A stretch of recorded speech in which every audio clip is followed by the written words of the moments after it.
Hello guys, welcome back to my channel. आज जो है हम नेक्स्ट टॉपिक करने जा रहे हैं recruitment and selection. Next topic जो है वो है पर्पस ऑफ रिक्रूटमेंट। रिक्रूटमेंट का क्या पर्पस होता है। पहला है कि जो भी मैन पावर रिक्वायरमेंट्स हैं उनको डिटरमाइन करना कि कितना हमें मैन पावर चाहिए ऑर्गेनाइजेशन में, और फ्यूचर में भी अगर कोई मैन पावर की रिक्वायरमेंट पड़ेगी तो उसको भी डिटरमाइन करना।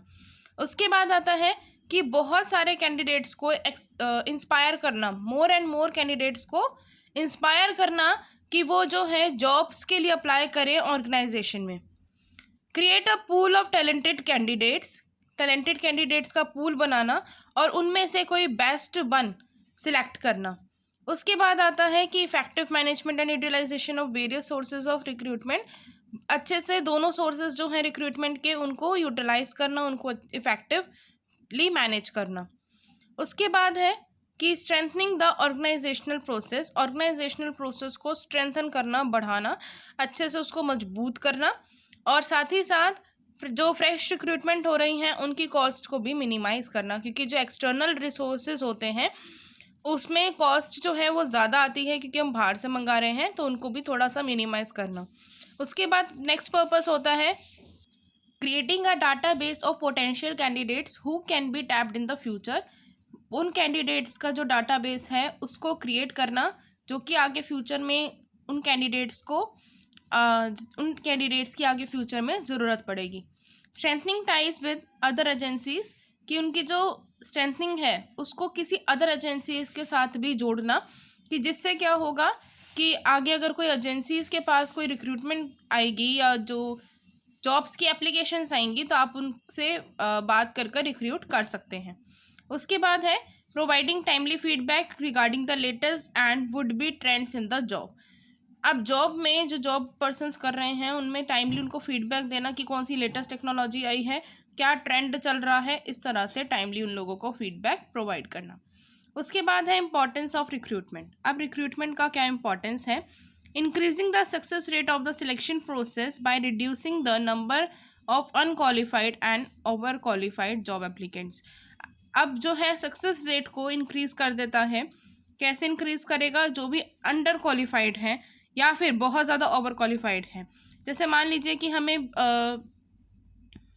एक स्कूल में अगर हमें टीचर चाहिए, अगर वो अंडर क्वालिफाइड है, उसकी ग्रेजुएशन नहीं हो रखी है, तो हम उसको एलिमिनेट कर देंगे और जिसकी ग्रेजुएशन हो रखी है उसको सिलेक्ट कर लेंगे।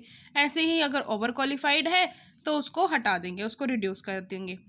उसके बाद आता है increasing long term retention of employees in the organisation by assisting in selection of the most suitable employees. की जो रिटेंशन है, रिटेंशन का मतलब कि बहुत टाइम तक जो एम्प्लॉयज़ हैं वो उसी ऑर्गेनाइजेशन में अच्छे से काम करें लॉन्ग टर्म के लिए, तो उसको इंक्रीज़ करने के लिए जो मोस्ट सुटेबल कैंडिडेट्स हैं उनको जॉब में असिस्ट करना। फिर है compliance with legal societal and moral obligations regarding composition and diversity of workforce, कि जो भी लीगल और सोसाइटिकल जो भी ऑब्लिगेशंस हैं उनको भी फुलफिल करना, कि जैसे सोसाइटी के लिए उनकी ऑब्लिगेशन बनती है कि सारे जो लोकल पर्सन्स हैं उनको भी अपॉइंट करना, तो इस तरह के से उनको भी जो है अपनी बिजनेस एनवायरनमेंट की जो भी इनकी रिस्पॉन्सिबिलिटीज़ होती हैं ऑर्गेनाइजेशन की वो भी कंप्लीट हो जाती हैं। उसके बाद है begin identifying and preparing potential job applicants who will be appropriate candidate. Identify करना कि कौन सा पोटेंशियल कैंडिडेट है जो कि आगे जो भी अप्रोप्रिएट रहेगा उस जॉब के लिए। Direct contact with raw talent which can turn out to be super achievers tomorrow. जो रॉ टैलेंट है यानी अभी फ्रेशर है उसके साथ कांटेक्ट करना और उनको सुपर अचीवर बनाना अगले दिन के लिए, ठीक है। उसके बाद है builds a strong brand of the organisation. Strong brand को क्रिएट करना ऑर्गेनाइजेशन के, जिसकी वजह से क्या हो, बाद में जो भी ऑर्गेनाइजेशन वर्क करे तो उसका एक ब्रांड नेम हो, उसकी एक पहचान हो, और आसानी से जो है अपने प्रोडक्ट्स को भी अगर वो चाहे तो सेल आसानी से कर सकती है। शोकास्ट करना चाहे शोकास्ट कर सकती है। अगर कोई एडवर्टीजमेंट देती है तो भी ऐसा लगता है कि हाँ इस ब्रांड के प्रोडक्ट्स अच्छे होते हैं, तो इस तरह से अपनी ब्रांड इमेज को क्रिएट करना। Helpful organisation stay above the competition by attracting the best employees available in the labour market. Organisation को हेल्प करना कि जो भी कंपटीशन चल रहा है आजकल की मार्केट में, तो उनको कैसे अट्रैक्ट किया जा सके, जो बेस्ट एम्प्लॉयज़ हैं लेबर मार्केट में, उनको किस तरह से अट्रैक्ट कर सकते हैं कि वो भी अपनी एप्लीकेशंस को ऑर्गेनाइजेशन में डालें। फिर है increasing organisational and individual effectiveness in the long run and short run. Short run में भी और लॉन्ग रन में भी जो है ऑर्गेनाइजेशनल और इंडिविजुअल इफेक्टिवनेस को इंक्रीज करना। उसके बाद हमारे पास आता है सिचुएशनल फैक्टर्स अफेक्टिंग रिक्रूटमेंट। कौन कौन से सिचुएशनल फैक्टर्स हैं जो कि रिक्रूटमेंट को अफेक्ट करते हैं। तो पहला है इकोनॉमिक इन्वायरमेंट। इसमें फर्स्ट आता है demand and supply for skills. Availability of skilled human resources जो हैं बहुत ज़्यादा कम है आजकल के टाइम पर, लेकिन जो अवेलेबिलिटी है अनस्किल्ड लेबर्स की वो भी ज़्यादा है। लेकिन जो स्किल्ड लेबर्स होते हैं वो गारंटिंग फैक्टर होते हैं कि जो ऑर्गेनाइजेशन है वो सक्सेस करेगी। With the expansion of business across the world globe, तो जो demand for skilled labour far exceeds it supply. जो डिमांड होती है स्किल्ड लेबर की वो बहुत ज़्यादा बढ़ जाती है एक्चुअली में, जबकि उसकी सप्लाई कम होती है।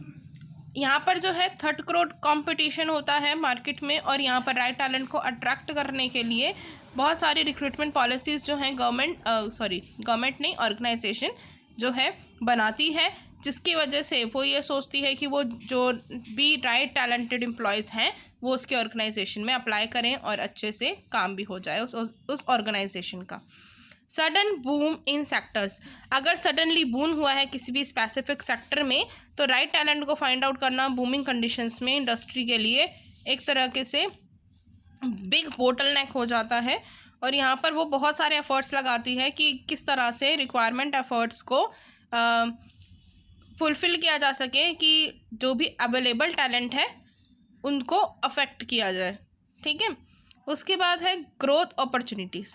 अब ऑर्गेनाइजेशंस जो हैं चाहे बिग हैं चाहे स्मॉल हैं, उनको कहीं ना कहीं ग्रोथ अपॉर्चुनिटीज़ मिलती है। अगर उनकी ग्रोथ हो रही है, बहुत ज़्यादा ग्रोथ हो रही है, तो यहाँ पर जो है ये अपना बजट जो है HR बजट में एलोकेट करेगी।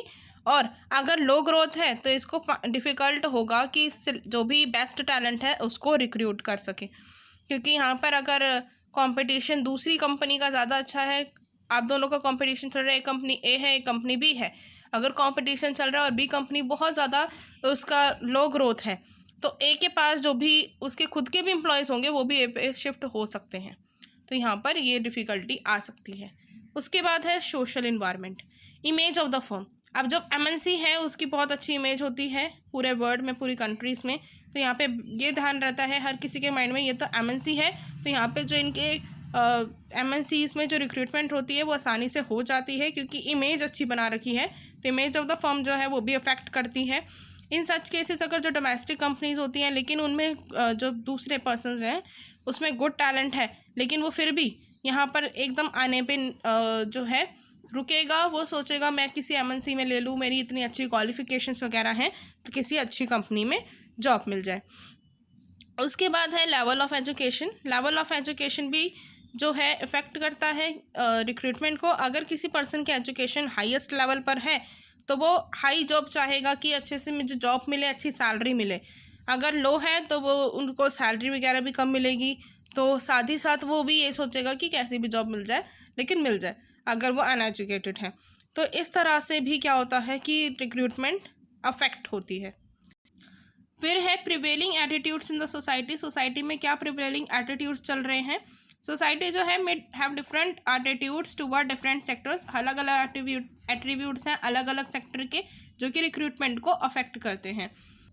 जैसे कि यहाँ पर एग्जांपल गिवन है लिक्वर, मीट, डांस, ये सब जो हैं अलग अलग सेक्टर्स के लिए अलग अलग तरीके से यूज़ किए जाते हैं। अब इसके बाद नेक्स्ट आता है टेक्नोलॉजिकल इन्वायरमेंट, न्यू टेक्नोलॉजीज। अगर इन मॉडर्न टाइम्स जो टेक्नोलॉजी है is getting obsolete almost daily, so such times में जो है इट इज़ डिफ़िकल्ट हो जाता है कि रिक्रूट करना पीपल जिसके पास उसकी नॉलेज हो, उस टेक्नोलॉजी को वो जानता हो कि कैसे यूज़ करना है, उसको कैसे कमांड करना है।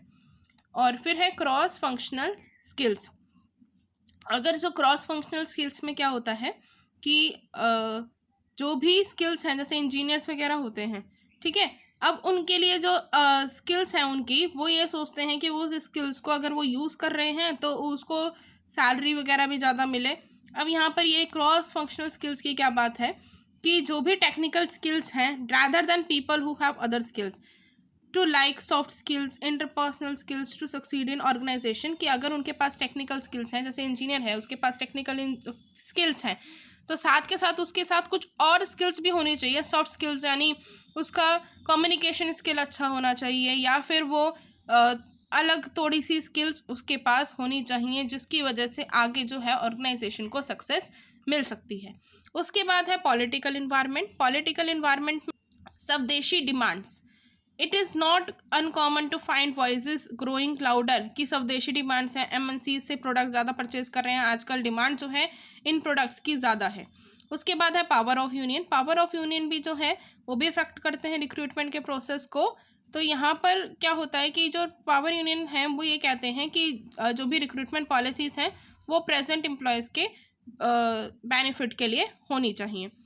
उसके बाद आता है लीगल इन्वायरमेंट। लीगल इन्वायरमेंट में है कि रिक्रूटमेंट थ्रू एम्प्लॉयमेंट एक्सचेंज, अगर गवर्नमेंट ने मैंडेटरी कर दिया है कि रिक्रूटमेंट जो होनी चाहिए वो एम्प्लॉयमेंट एक्सचेंज से ही होनी चाहिए, तो यहाँ पे भी रिक्रूटमेंट पॉलिसी इफेक्ट करेगी, और जो रिक्रूटमेंट पॉलिसीज़ हैं उसको इसी के थ्रू मैनेज किया जाएगा। उसके बाद है obligations under various labour laws, कि अगर कोई ऑब्लिगेशंस हैं जो कि उनको फुलफ़िल करनी है, कोई ऐसी रिस्पॉन्सिबिलिटी है जो लेबर लॉस के अकॉर्डिंग इनको फुलफ़िल करनी होगी बिजनेस को, लाइक फैक्ट्रीज एक्ट वगैरह हो गया, तो इस केस में जो भी रिक्रूटमेंट होगी वो ऑर्गेनाइजेशन की इन्हीं के थ्रू की जाएगी।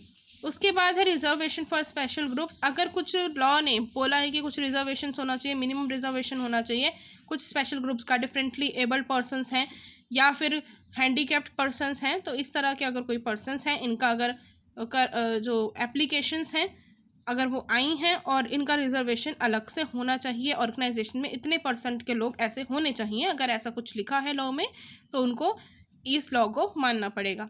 आज हम करेंगे यहीं तक का ही टॉपिक, नेक्स्ट वीडियो में हम करेंगे नेक्स्ट टॉपिक। मिलते हैं नेक्स्ट वीडियो में, बाय बाय।